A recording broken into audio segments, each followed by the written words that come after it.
Welcome to our Devos, where we are talking about signs of the times. One of those signs being the spirit of Antichrist. We talk a lot about the Antichrist as being a political figure that rises up during the tribulation and tortures and tries to destroy the people of God.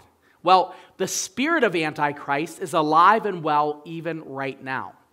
And I want to reveal to you what actually is at the heart of the agenda of the Antichrist. It's real simple.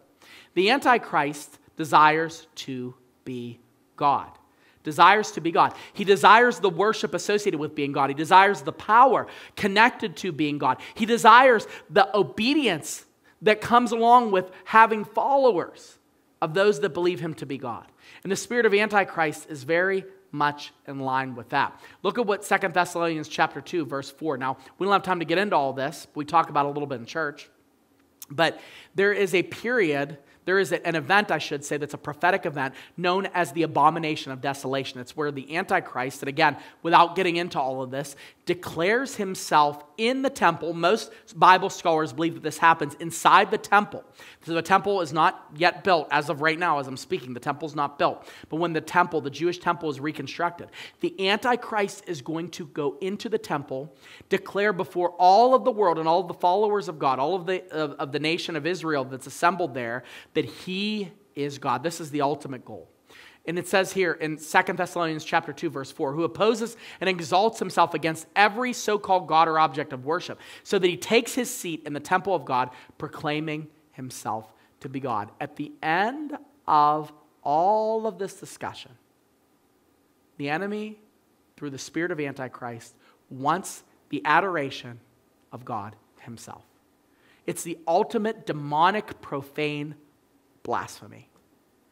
And it really gives you an idea of just what this type of spirit does in our lives. I want to let you know that as creatures, it is impossible for us to exist without worshiping. We were built to worship. That's what we were built to do.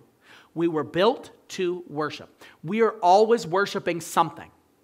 But if we are not worshiping the living God, if we have not pledged our allegiance to the Holy One, the Lamb of God, the true and living King, we are open to worshiping anything.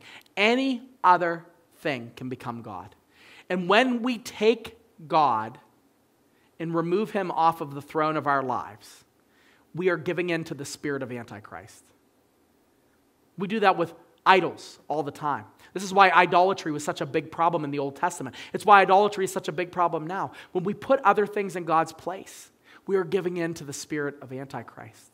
The Antichrist wants to be known as God. He wants to unseat Jesus, but we have the promise. There is only one true and living God. If we know who Jesus is, we know that God. And Jesus will never be dethroned. Jesus is on his throne. Jesus will come back to this world, reclaim his people to himself, and then we will come back to this world. We will reign with God for 1,000 years on this earth as the King of Kings and the Lord of Lords. Proves his reign and continues to reign throughout all eternity. This is the promise that lies at the end of the trouble of the end times.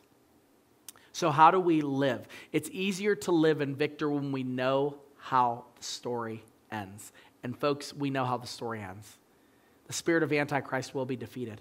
One day, all evil will be trampled underfoot, and we will reign with God for all of eternity because of Jesus, because of what he's done, because of who he is, because of his finished work, because of his resurrection. We can say the victory has already been won. And we now, as Christians, walk in that victory, even today.